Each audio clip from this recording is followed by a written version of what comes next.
இன்றைக்கி வந்து நம்ம பூரிக்கு குருமா வைக்க போகிறோம். உருளைக்கிழங்கு குருமா. அது வந்து நம்ம இப்போ உருளைக்கிழங்கு இதில் வேக வச்சுருக்கோம்.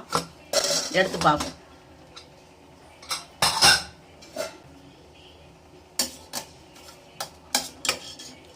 ரெண்டாக வெட்டி வேக வச்சுருக்கேன். நல்லா வெந்துருச்சு. சுடுது. நல்லா தொளி உரிக்க வருது. நல்லா வெந்துருச்சு. இப்போ வந்து நம்ம தண்ணியை பூரா வடிகட்டிக்கிறோம். நம்ம வந்து பூரிக்கு குருமா வைக்கிறோம். அதுக்கு வந்து ஃபஸ்ட்டு பெரிய சீரகம் போட்டுக்கிறோம். பெரிய சீரகம் போட்டு கொஞ்சம் அந்த வாசம் நமக்கு வர்ற அளவுக்கு அது கொஞ்சம் பொரிஞ்சு வந்து வரணும். இப்போ வந்து நம்ம கடலைப்பருப்பு போடுவோம்.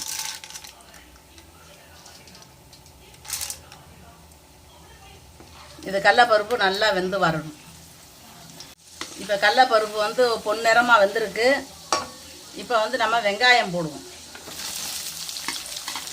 நீல வாக்கில் வெட்டி வச்சுருக்கோம். வெங்காயம் போடுவோம். இந்த குருமா வந்து நம்ம ஹோட்டலில் சாப்பிட்டா எப்படி இருக்குமோ அதே மாதிரியே இருக்கும். பூரிக்கு வந்து சூப்பராக இருக்கும். இது வெங்காயமும் நல்லா வேகணும். இப்போ வெங்காயம் வந்து நல்லா கண்ணாடி பதத்துக்கு வெந்திருக்கு. இப்போ வந்து நம்ம இஞ்சி வச்சுருக்கோம். இஞ்சி தருவி வச்சுருக்கோம். அதை போடுவோம். பச்சை மிளகா, காரத்துக்கு பச்சை மிளகா போடுறோம்.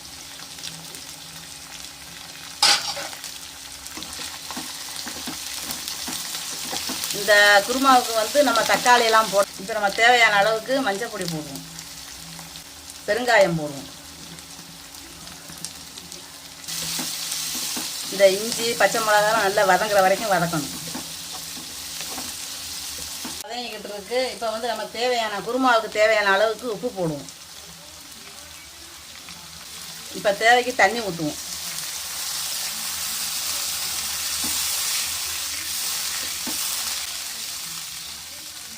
இது நல்லா கொதித்து வேகட்டும். இந்த அளவுக்கு நல்லா கொதித்து வந்துக்கிட்டு இருக்கு. இப்போ வந்து நம்ம உருளைக்கிழங்கு போடுவோம். உருளைக்கிழங்கு அவிச்சு வச்சுருக்கோம். அதை நசுக்கி விட்ருவோம். அப்படி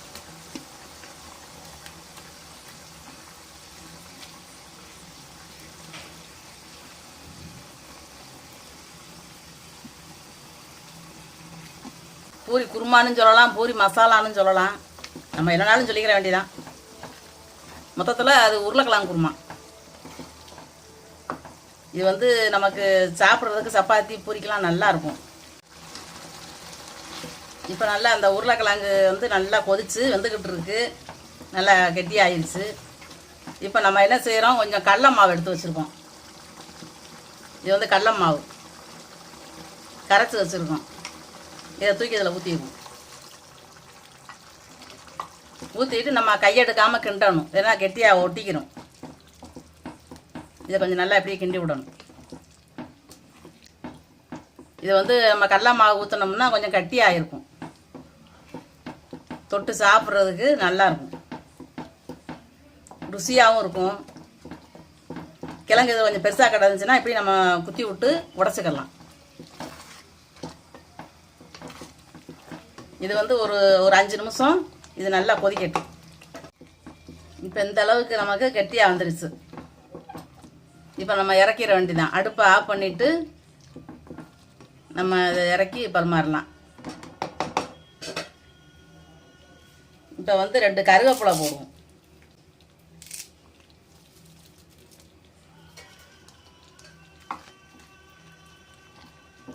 இது அப்படியே அதில் வெந்துடும்.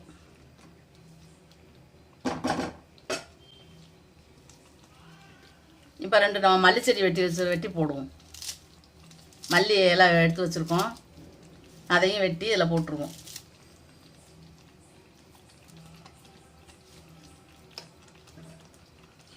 இதை நம்ம போட்டு நல்லா அப்படியே மூடி வச்சிடணும். மூடி வச்சிட்டோம்னா நல்லா சூப்பராக இருக்கும் சாப்பிட்றதுக்கு.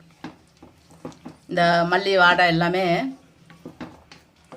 அடுப்பை நான் குறைச்சி வச்சுருக்கேன். ஏன்னா தெறிக்க ஆரம்பிச்சிருச்சு. இது வந்து நமக்கு எல்லாத்துக்குமே தொட்டுக்கலாம். சூப்பராக இருக்கும். இது இஞ்சி எல்லாம் போட்டிருக்கிறதுனால, இஞ்சி பெருங்காயம் எல்லாம் போட்டிருக்கிறதுனால இது வந்து ரொம்பவே நல்லாயிருக்கும் சாப்பிட்றதுக்கு. நீங்களும் இந்த மாதிரி செஞ்சு சாப்பிட்டு பாருங்கள். நம்ம தக்காளி போட்டோம்னா அது ஒரு டேஸ்ட்டில் இருக்கும். தக்காளி போடாமல் வைக்கிறதுனால அது நான் ரொம்ப ஒரு வித்தியாசமாக நம்ம ஹோட்டலில் பூரி சாப்பிட்டோம்னா எப்படி வைப்பாங்களோ பூரி மசாலா அந்த மாதிரியே இருக்கும். நல்லா மனம் எல்லாமே சூப்பராக இருக்கும், சாப்பிட்றதுக்கு நல்லா இருக்கும். இப்போ நம்ம என்ன காய வச்சுருக்கோம், இப்போ வந்து நம்ம பூரி சுடுவோம்.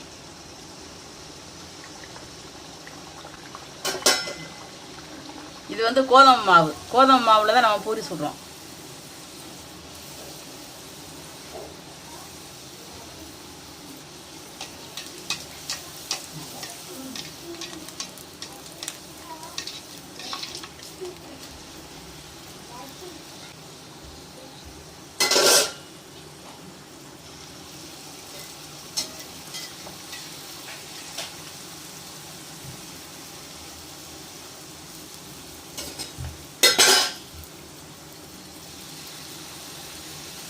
வந்து நம்ம பூரிக்கு வந்து குருமா வச்சுருந்தோம். இப்போ நம்ம பூரி சுட்டுருக்கோம்.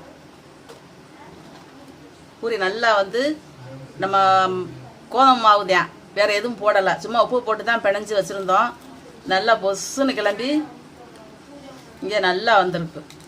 இங்கே நம்ம எதுவுமே இதில் போடலை, வெறும் உப்பு மட்டும்தான் போட்டு நம்ம பிணைஞ்சி வச்சுருந்தோம். நல்லா வரும். ஒரு அரை மணி நேரம் நம்ம பிணைஞ்சி வச்சுட்டு நம்ம பூரி சுட்டோம்னா சூப்பராக வரும்.